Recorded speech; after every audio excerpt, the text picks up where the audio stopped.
नमस्कार विद्यार्थी मित्रांनो, मी ईश्वरी हडकर टीचर चॅनलवर परत एकदा आपलं अगदी मनापासून स्वागत करते।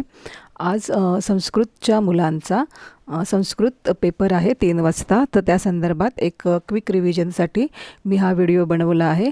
तत्पूर्वी तुम्ही जे माझ्या व्हिडिओला प्रेम दिलात त्यासाठी तुमचे खूप खूप धन्यवाद। असंच सपोर्ट करत रहा, जेणेकरून आपल्याला जास्तीत जास्त मुलांपर्यंत हे चॅनल पोहोचवायला मदत होईल आणि त्यांनाही ह्या सगळ्या व्हिडिओंचा उपयोग होईल। संस्कृत संबंधित 8वी आणि 9वी संदर्भातही आता ह्यापुढे व्हिडिओज मी बनवणार आहे, कारण मला असं आढळलं आहे की संस्कृत या विषयाची मुलांना थोडी अभ्यासामध्ये अडथळा येतोय, समजत नाही आहे। त्यामुळे संस्कृतबद्दल व्हिडिओ आता मी चालूच ठेवणार आहे। तर 8वी आणि 9वीच्या मुलांनाही तुमच्या जवळपासच्या चॅनलला सबस्क्राईब करून ठेवायला सांगा आणि बेल आयकॉन प्रेस करून ठेवायला सांगा। आणि सपोर्ट केल्याबद्दल खरंच खूप खूप मनापासून धन्यवाद। तर आता आपण सुरुवात करूया। तुम्हाला अगोदरच सांगितल्याप्रमाणे प्रथम विभागामध्ये तुम्हाला सुगम संस्कृतम म्हणून तुम्हाला येणार आहे। त्यामध्ये त्याला तुमचे 6 गुण असणार आहेत आणि ह्या 6 गुणांसाठी तुम्ही तुमचं जे बुक आहे संयुक्तवाल्यांचं ते पेज नंबर आपण कुठून कुठपर्यंत बघणार आहोत।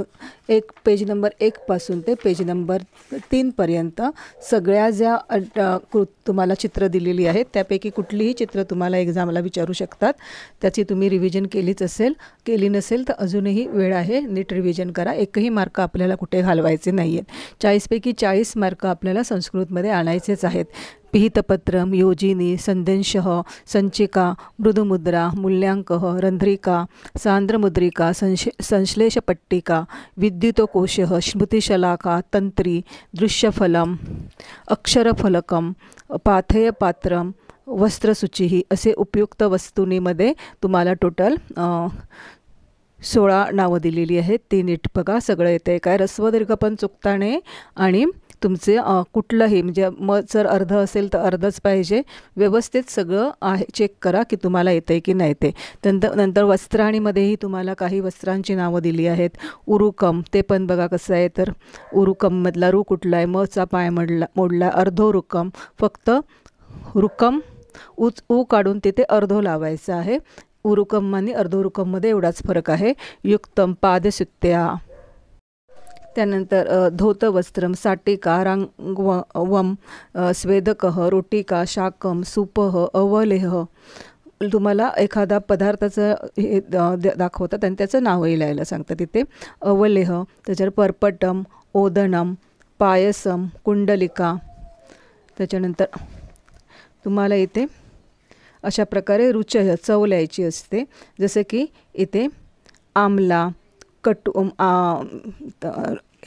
चिंच कशी असते तर आंबट असते, मग आमला, कटुहू, तिक्तम म्हणजे कडू नाही हा, तिक्तम म्हणजे कडू आणि कटुहू म्हणजे तिखट असं, नाही तर लक्षात ठेवा हे। कषायम म्हणजे तुरट, मधुरा, साखरची चव कशी असते तर मधुर गोड। त्याच्यानंतर पुढे आहे सैध्यवम, हे लवणम म्हणजे मीठ कसं असतं तर खारट। अशा प्रकारे तुम्हाला जर चव विचारली असेल तर त्याची चव लिहायची असते, नाहीतर तुम्हाला इथे शर्कराऐवजी मराठीमध्ये साखर देतील, इथे चिंच देतील, तर मग तुम्हाला शर्करा तिंत्रिणी अशा प्रकारे लिहायचं आहे। जर तुम्हाला इथे त्याचं पदार्थाचं नाव दिलं असेल तर तुम्हाला चव लिहायची असते। पुढे बघा, इथे क्रिया कुठकुठल्या करतो, स्थगयती, पदधाती, उद्घाटयती म्हणजे उघडणे, निमीलयती मिटवणे डोळे मिटणे, ज्वालयती, निर्वापयती विझवणे, ददाती आणि गृह्यती ह्यामध्ये चुका करू नका। ददातीला असं चिन्ह असणार म्हणजे देणे, इथून इथे देतो येतो अशा प्रकारे ॲरो असेल तर ददाती, आणि गृह्यती म्हणजे घेण्यासाठी ॲरो असा आहे बघा। मग माती म्हणजे मोजणे, अन्विष्यती लपणे, परिष्यते, चिनोती म्हणजे निवडणे। अशा प्रकारे तुम्हाला वेगवेगळे चित्र देतील आणि अशा प्रकारे तुम्हाला नावं लिहायची असणार। पेशयते, वल्ययती, भर्जयती, परिवेशयती। नंतर हे तुमचे बेरीज वजाबाकी, गुणाकार आणि भागाकार संदर्भात खाली दिलेले आहेत बघा। संकलयती, व्यवकलयती, गुणयती आणि भाजयती। हे सगळे नीट येत आहेत की नाही ते बघा आणि हे 3 मार्क्स कन्फर्म करून टाका। त्यानंतरचा 2 मार्क्सचा प्रश्न हा तुमचा नंबरवरती डिपेंड असतो, तेही नंबर्स तुम्ही दिलेल्या क्लूप्रमाणे नीट करा. 1 ते 20 नंबर तुम्ही आधी संस्कृतमध्ये व्यवस्थित येत आहेत की नाही, ते येतच असणार तुम्हाला ऑलरेडी. ते नीट बघितलात की 21 ते 100साठी तुम्हाला जे मी क्ल्यू सांगितलेत ते त्या ठिकाणी यूज करा. आणि हेही 2 मार्क्स कन्फर्म करून टाका. आणि त्याच्यानंतर मग घड्याळाचं काय इझीच आहे, तुम्हाला काय दिलेलं असणार तिथे मॅच द पेअर दिलेले असणार, त्याच्या फक्त तुम्हाला तिथे जोड्या जुळवायच्या आहेत, तेही इझी आहे. फक्त पंचवादनम म्हणजे षटवादनम असे असले म्हणजे 5-0-0 असं बघायचं मॅच द पेअरला. अधिकम असेल तर तेवढे वाजून 5 मिनटं जास्त, 10 मिनिट. पंचाधिक म्हणजे 5 मिनटं जास्त. दशाधिक पहिला जो आहे शब्द तो मिनटासाठी आहे आणि दुसरा जो शब्द आहे इथे दिलेला तो तासासाठी, एवढं लक्षात ठेवा. दशाधिक म्हणजे 10 अधिक किती वाजून तर 5 वाजून. अशा प्रकारे सपाद म्हणजे 15, आपण मराठीमध्ये त्याला 1:15 वाजला वगैरे असं म्हणतो, ते संस्कृतमध्ये त्याला सपाद शब्द आहे, तो एक लक्षात ठेवा. म्हणजे मिनटं तुम्हाला आधी आहेत बघायची आहेत आणि जे तासासाठी दिलेलं आहे ते नंतर लिहिलेलं असणार संस्कृतमध्ये. म्हणजे हा शब्द तुमचा इथे येणार आणि हे तुमचं मिनिटसाठी येणार, एवढा लक्षात ठेवा. आणि दशोनं, दशाधिक पंचाधिक वगैरे कळलं आहे, तर दशोनं म्हणजे अमुक अमुक वाजायला अमुक अमुक मिनटं बाकी आहेत. इथे षडवादनं म्हणजे 6 वाजायला 10 मिनटं बाकी आहेत, म्हणजे 5 वाजून 50 मिनटं झाली आहेत. अशा प्रकारे घड्याळ पण नीट बघा, जेणेकरून हा 1 मार्कही तुमचा कन्फर्म होईल. नंतर द्वितीय विभाग हा तुमचा गद्यांवरती असतो, त्यावरती 14 मार्क तुम्हाला आहेत. 14पैकी एक पहिल्या पॅरेग्राफवर जे पहिला जो पॅरेग्राफ आहे तो नीट वाचायचा, त्याला 7 गुण असणार. पॅरेग्राफ वाचायच्या आधी प्रश्न आधी काय काय विचारलेत ते पटकन वाचून घ्यायचे, जेणेकरून तुम्हाला पॅरेग्राफमध्ये त्याचे आन्सर्स शोधायला सोपी जातील. मग आता हे प्रश्न बघा. कम कहा वदतीसाठी काय वाक्य दिलं आहे ते बघून ठेवायचं. मग हे सत्य असत्यसाठी काय वाक्य दिलं आहे ते बघायचं. आणि कुठल्या, हे तर तुम्हाला पाठच पाहिजे. 4 लेसनची नावं जी तुम्हाला पहिल्या व्हिडिओमध्ये सांगितली आहेत ती तुम्ही पाठच करून लर्नच करून टाकायची आहेत. ती नावं अशा प्रकारे आहेत, एकदा मी परत दाखवते.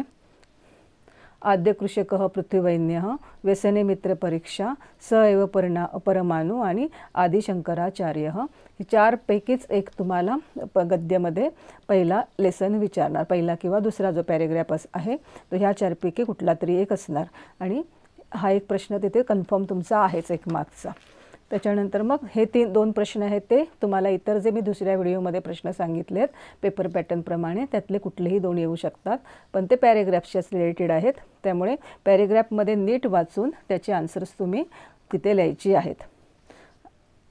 इति वदती. आणि हे पण एक लक्षात ठेवा, तुम्हाला सूचना दिलेली आहे बघा इथे सुरुवातीलाच. सर्वांशु कृतीषु वाक्यानां पुनर्लेखनम आवश्यकम, म्हणजे वाक्य परत लिहिणं अतिशय गरजेचं आहे, कारण सूचनेमध्येच दिलेलं आहे, नाही तर त्यासाठी तुमचा अर्धा मार्क उगीच कट होईल. म्हणजे प्रश्न क्रमांक हा कुठला आहे सांगा, प्रश्न क्रमांक 2 त्यानंतर तुम्ही 1 लिहिणार ना, मग क लिहिल्यावर हे नाही लिहायचं आहे, कहा कम वदती नाही लिहायचं आहे तुम्हाला. हे जे डबल इन्व्हर्टेड कॉमामध्ये आहे तसं वाक्य लिहून नंतर पुढे त्याचा आन्सर तुम्हाला लिहायचं आहे. हे वाक्य लिहिणं आणि नंतर आन्सर लिहिणं महत्त्वाचं आहे, नाही तर उगीच तुमचे इथे मार्क कट होतील. नंतर ख लिहिल्यानंतर हे वाक्य लिहून ते सत्य आहे की असत्य लिहायचं आहे. तशाच प्रकारे एषः गद्यां कस्मातच्या ठिकाणी लेसनचं नाव टाकायचं. एषः गद्यांश आदिशंकराचार्य, हे कॅन्सल करून तिथे लिहिलं. इति पाठात इति लिहायचं पुढे. आणि हा जो लेसनचं जो नाव आहे ते सिंगल इन्व्हर्टेड कॉमा म्हणजे एकेरी अवतरणचिन्हात टाकायला विसरू नका. आणि जमलं तर त्याला अंडरलाईनही केलात तरी चालेल. मग तुम्हाला विभक्त्या ज्या तुम्ही 8वीपासून शिकलायत त्या कुठलीही विभक्ती विचारतील आणि ती त्या तुम्हाला दिलेल्या पॅरेग्राफमधली लिहायला सांगतील. हा प्रश्न जर कठीण वाटत असेल तर हे 2 प्रश्न असतात ते सोपे असतात. इथे तर विशेषण आणि विशेषणच्या जोड्याच लावायचं आहे, ते पण तुमच्या पॅरेग्राफमध्येच बघून तुम्ही इथे लावायचं आहे. त्याच्यानंतर संधी मात्र नीट करा, कारण हा जर तुमचा विभक्त्या 8वीपासून तुम्ही नीट केलेला नसेल तर हा प्रश्न तुम्हाला कदाचित कठीण जाईल. मग संधी तर केलात नीट, ते तर अर्ध तुम्हाला इथे दिलेलंच आहे आणि अर्ध तुम्हाला लिहायचं आहे. मग आता तत्क्षणम दिलं आहे ना, आणि तत्क्षणम मला मे ए हा स्वर आहे ना इथे दिसतोय बघा, एव होणार, मग हा स्वर ऐव नाही एव होणार, 2 असते तर ऐव झालं असतं. मग लक्षात येणार की इथे काय येणार, इथे जास्त करून स्वरने जास्त करून सुरुवात होते. इथे पण अ आहे बघा, म्हणजे व्यंजन पण येतात, पण लक्षात ठेवा जास्त करून आता तत्क्षण दिलं म्हणजे मेव मधला एव राहिला तो इथे लिहायचा, म्हणजे म आणि ए जोडून हा मे झालेला आहे. गृहीत पश्यतम, आता अपश्यतम दिलंय, मग काय राहिलं इथे गृहीतम, मचा पाय मोडायचा कारण अर्धा इथे आहे. अशा प्रकारे संधीच्या पण ट्रिक तुम्ही लक्षात ठेवू शकता. दुसरा जो आहे त्याच्यावरती पण तुम्हाला 3 क्वेश्चन दिलेत आणि त्यातले 2 लिहायचे आहेत, तेही इझी आहेत बघा. पॅरेग्राफमधलीच शोधून आन्सर लिहायची आहेत तुम्हाला. इथे ही दोन्ही पॅरेग्राफमधली शोधून लिहायची आहेत आणि त्याची तुम्हाला इथे पर्यायही दिलेले असतात. नंतर पूर्ण वाक्यानं उत्तर, ह्याला अर्धा मार्क असणार. हा गुण बघायचे प्रत्येक प्रश्नाला किती आहेत ते, ह्याला अर्धा असणार कारण 1 गुणाला प्रश्न आहे हा. आणि पूर्ण वाक्यात उत्तर लिहा. इथे किमर्थमच्या ठिकाणी फक्त तुम्हाला पॅरेग्राफमधलं शोधून जे काय आन्सर आहे ते लिहायचं आहे. बाकी 4 हा हे आन्सर आणि उत्सुक हा, अशा प्रकारे तुम्हाला जो प्रश्न विचारला आहे त्याचा आन्सर पूर्ण करायचं आहे. म्हणजे तुम्हाला जास्त काही विचार करायचंच नाही आहे, जे काय आहे दिलेलं ते पॅरेग्राफमध्ये शोधून लिहायचं आहे. मग इथे राजा हा प्रथमित आहे, म्हणजे राजाला समानार्थी शब्द घ्यायचा आहे अमरकोशात जो आहे तो, आणि तो नृप हा समानार्थी शब्द पण प्रथमितच येणार. नंतर पृथुराजस्य प्रजा, हे सगळे जे शब्द आहेत ते आहे तशीच तुम्हाला आलेख व्यवस्थित काढून, हे डायग्राम व्यवस्थित काढून पॅरेग्राफमधले शोधून इथे लिहायचे आहेत. अशा प्रकारे ह्या प्रश्नाचे 2 गुणही अर्धा प्रत्येकी मिळेल तुम्हाला अगदी व्यवस्थित. त्यानंतर क्वेश्चन असतो तो तुमचा गद्यांश पठित्वा सरलार्थ लिखत.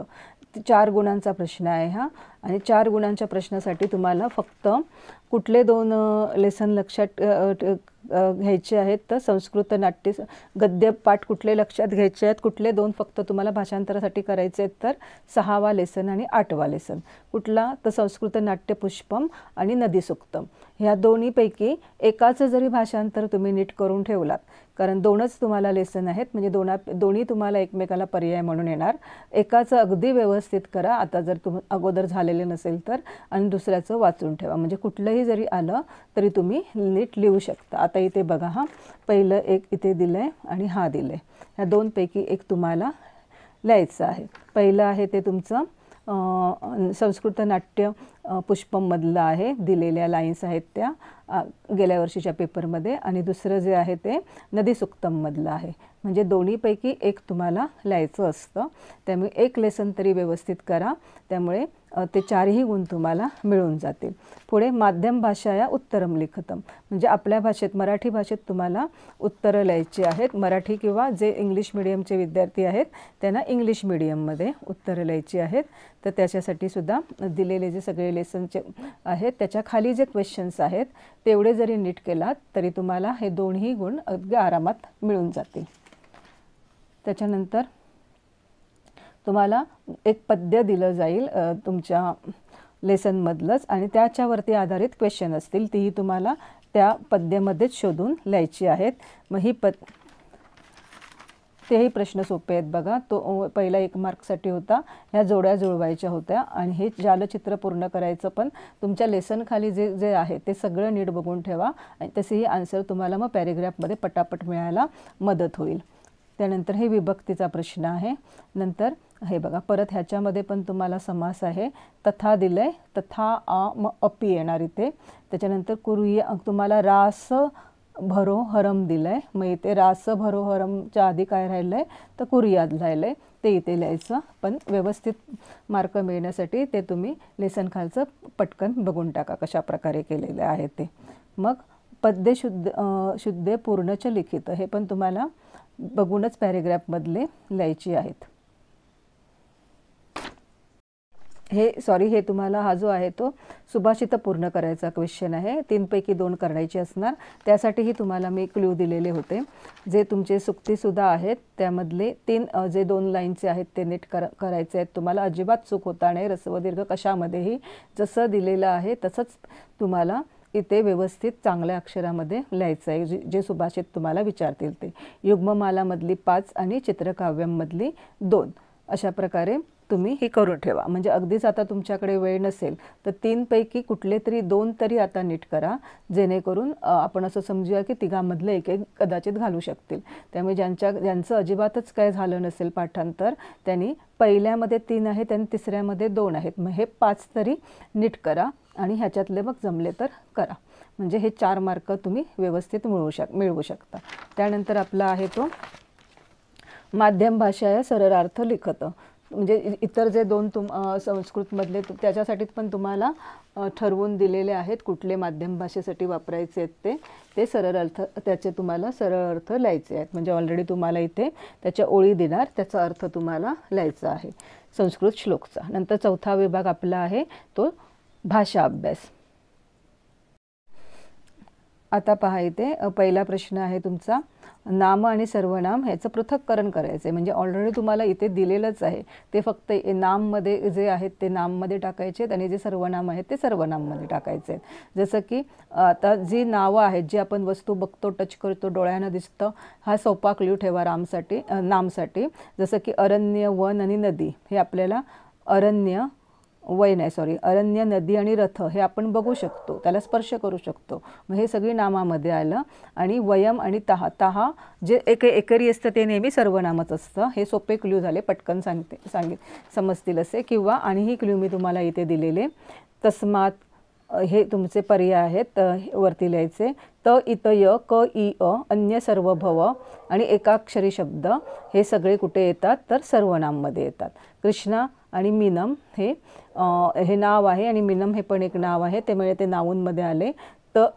तने सुरुवात झालाय तस्मात, इदम हा ईने सुरुवात झालाय आणि ते हे एकाक्षरी आहे, त्यामुळे अशा प्रकारे ह्याचं नाम आणि सर्वनामचं इथे विभाजन केलेलं आहे. त एतय क इ अ अन्य सर्व भव याने सुरुवात होणारे सगळे शब्द हे सर्वनामचे असतात. हा एक क्ल्यू झाला, ह्या अपवाद असतात क्ल्यूला. हा त्यामुळे तुमचं हे ऐनवेळी थोडक्यात तुम्हाला ट्रिक म्हणून मी हे दिलं आहे, त्यामुळे ते नीट लक्षात ठेवा. किंवा अगदी सोपा क्ल्यू दुसरा पण दिला आहे, जे नाम असतील, जे आपण बघतो, टच करतो, फील करतो, ते सगळं नाममध्ये लिहा, जर तुम्हाला त्याचे अर्थ कळले तर. पुढे आहे क्रियापद आणि धातुसाधित विशेषण, ते सुद्धा तुम्हाला इथे दिलेलं आहे. त्यातली क्रियापद आणि धातुसाधित विशेषण तुम्हाला वेगवेगळी करून लिहायची आहेत. त्यासाठी पण मी तुम्हाला पहिल्या व्हिडिओमध्ये क्ल्यू दिला आहे. देव, वन आणि माला ह्याच्या पहिल्या विभक्तीशी तुम्हाला दिलेला शब्द आहे, तो जर जुळत असेल, राईम होत असेल, तर तो काय असतो, धातुसाधित विशेषण असतो. किंवा एंडिंग तुमच्या दिलेल्या शब्दाची त इतष्ट ध ढ न य किंवा वानवत्यवंतः वतिवत्यवत्यः अशा प्रकारे होत असेल तर ते धातुसाधित विशेषण असतं. आता इथे उदाहरण म्हणून घेतलं आहे कार्यानी, याचा मूळ शब्द काय आहे, कार्य, म्हणजे देवप्रमाणे चालतो, म्हणजे हा धातुसाधित विशेषण आहे. वनानी, वन, अशा प्रकारे धातुसाधित विशेषणाला पण काही इथे क्ल्यू थोडक्यात इथे दिले आहेत. देव, वन आणि कोण सांगितलेलं, देव, वन आणि मालाशी राईम करणारा हवा मूळ शब्द. किंवा त इतष्ट ध ध न शेवटी पाहिजे आणि वानवत्यवंतः वतिवत्यवत्यः अशा प्रकारे जर असेल, म्हणजे कृतवान हा शब्द वान शेवटी आहे, म्हणजे धातुसाधित विशेषण आहे. ह्यालाही काही अपवाद आहेत, तेही मी तुम्हाला पहिल्या व्हिडिओमध्ये दिलेलं आहे. म्हणजे यच्छ नने जरी शेवट होत असेल, कारण नने शेवट होणारे आपण धातुसाधित विशेषण असतो म्हणतोय, पण नने शेवट होतोय पण पहिलं अ किंवा आ लागलाय तर ते क्रियापद असतं. म्हणजे अ किंवा आ जर सुरुवातीला आला तर ते क्रियापद असतं. असे जे क्ल्यू दिलेत ते पण तुम्ही एकदा नजर टाका. जसं की इथे बघा, हा आ आहे पहिला, हा अ आहे पहिला, म्हणजे झाली ही 2 तर क्रियापद तुम्हाला समजलीच लगेच. नंतर मग भवेत, हे पण तुमचं एक क्रियापद झालं.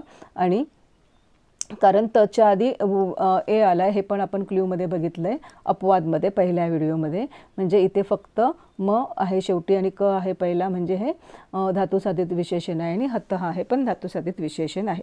हे 2 तर तुम्हाला सहज नजरेला दिसतातच आहेत. आणि येते आणि अगच्छती, अ आहे पहिला, म्हणजे क्रियापद आहे. भवेत पण लगेच समजतोय आपल्याला, फक्त जिथे आपल्याला हे होतं आहे गडबड होते ते शेवटी ठेवायचे आणि जे सोपे वाटतात ते लगेच लिहून टाकायचं. भवेतसाठी पण क्ल्यू दिलेला होता, शेवटी जरी त असेल आणि आधीच्या अक्षरावरती ए असेल तर मग ते क्रियापदमध्ये लिहायचं असतं. पुढे ह्याचेही क्ल्यू तुम्हाला मी ऑलरेडी दिलेले आहेत सगळे व्यवस्थित पहिल्या लेक्चरमध्ये. शेवटी जर पुल्लिंग शब्द असेल तर अशा प्रकारे लिहितो आपण, स्त्रीलिंगी असेल तर अशा प्रकारे, आणि नपुंसकलिंगी असेल तर अशा प्रकारे क्रमवाचकमध्ये. आणि जर पहिलाच शब्द दिलेला असेल आणि त्याच्या पुढे जी विभक्ती आहे तीच आपण वापरतो. असे 4 क्ल्यू दिलेले आहेत, ते पण पहिल्या व्हिडिओमध्ये आहेत ऑलरेडी. आणि आवृत्ती असेल तर वारम वारम असं, वारम हे शेवटी आलं तर आणि मध्येच आलं तर असं लिहितो आपण.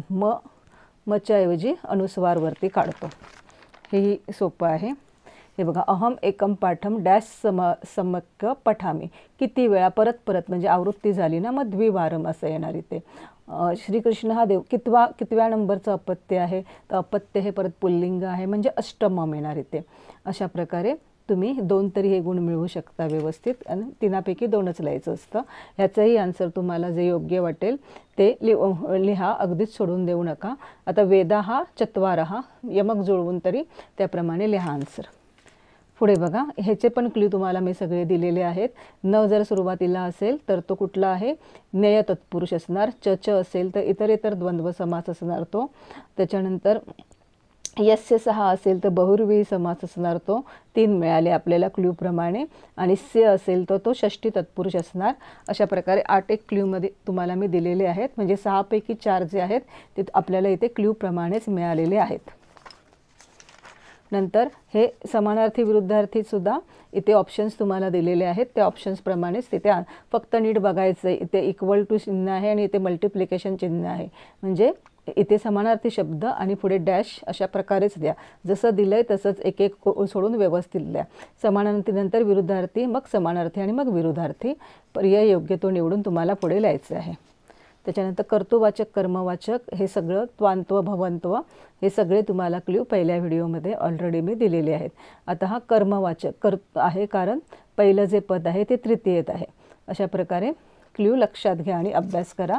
आणि शेवटच्यामध्ये जर ऐनवेळी तुम्हाला सगळे जर पाठ नसतील तर त्या पेजवरती जे तुम्हाला दिलेले आहेत विशिष्ट विभक्त्या, आतापर्यंत आलेल्या पेपरमधले जरी सगळे केलात तरी तुम्हाला ह्याचेही पूर्ण 2 गुण मिळतील. तर धन्यवाद. आता मी थोडक्यात आज फायनल रिव्हिजन कशी करायची ह्याचं तुम्हाला मी थोडक्यात एक दाखवलं आहे की अशा प्रकारे तुम्ही फायनल रिव्हिजन करा आणि चांगले मार्क, पैकीच्या पैकी मार्कच संस्कृत पेपरमध्ये घेऊन या. कारण अजूनही तुमच्याकडे फायनल टच द्यायला भरपूर वेळ आहे.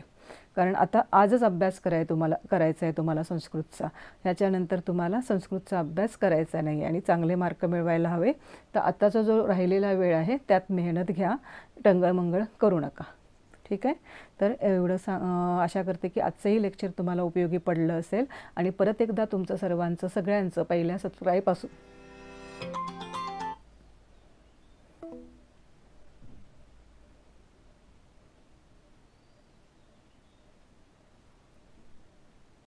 अगदी पहिल्या सबस्क्रायबरपासून ते आतापर्यंत ज्याने मला प्रोत्साहन दिलं आहे व्हिडिओज बनवायला, त्या सर्वांचं अगदी खूप खूप मनापासून आभार.